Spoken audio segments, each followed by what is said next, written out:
Good morning. It's about 12:28. Today is Valentine's Day, the 14th of February, 2007. I am, of course, SangeyD, and I guess you all know who you are.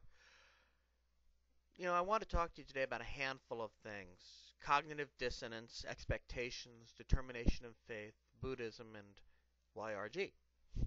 Interesting stew this morning, but they all come together from what I saw last couple of days at school. The students had been told the weather was going to turn bad. Uh, And eventually, of course, it did. Yesterday we had a 3-hour early release for about this much snow. Not much, but there was ice and everything else, so they released it. And today, of course, the snow, we had freezing rain, so we're iced out, so they canceled school today entirely. But before then, in particular, yesterday morning, as the snow began to come down, the students, even the really good students, and I have some good students in my special ed classes, I have some wonderful young people in those classes. But even my special ed kids, my good ones, were having a hard time focusing, concentrating, and it wasn't because they were being bad. They were trying to do what they had to do. I have some kids who are very serious about their educations in those special ed classes. But there was a dissonance there. Now, what is cognitive dissonance? It means basically that you see something that doesn't match your concept of the way the world is. The information you have in your head we refer to as your cognitive schema, and when something comes out that doesn't match it, we say that's a cognitive dissonance.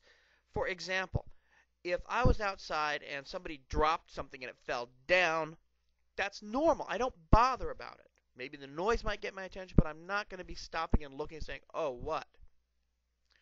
On the other hand, if somebody dropped something and it flew away, if somebody dropped a bag of garbage in a garbage can and it goes into the can, I don't care. If they drop a bag of garbage and it zips up towards the heavens, then I'm concerned. I'm looking going, what is that? It gets me off guard for a minute. Cognitive dissonance. The students were expecting something to happen because of the snow. They were told this would happen. Now, when it didn't happen, they had an expectation of reality that was not being met. So there was a dissonance there that prevented a lot of them from really concentrating. They had an expectation. A friend of mine at a Zendo was working with a new practitioner, new Zen practitioner, and the young man said, what should I expect? The guy says, we're going to do our seated meditation. Okay, what should I expect?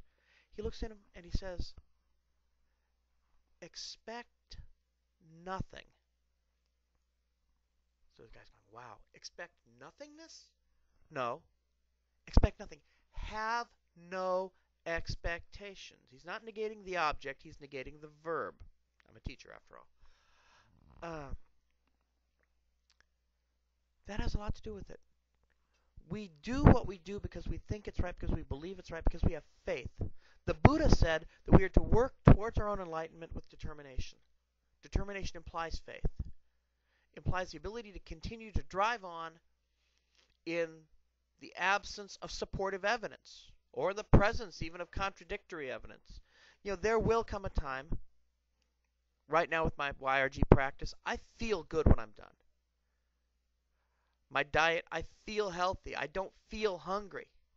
But there will come a time when I'm going to eat and I'll be hungry, when I'll feel that growl at the base of my stomach. There'll come a time when I do my YRG and I'll come up and I'll be sore. That's what I'm going to remember now, because now is the proof. Now gives me the determination, the knowledge that my continuing in this will work. I've seen some things on the meditation cushion, and I felt great peace there. And on those days when I don't have a good practice, it doesn't make me say, oh, I'm never doing this again, because I have had a good practice. Karma happens. We develop our own karma regardless of what we're doing. And we might not always see it, but it's always there. It is quite inevitable.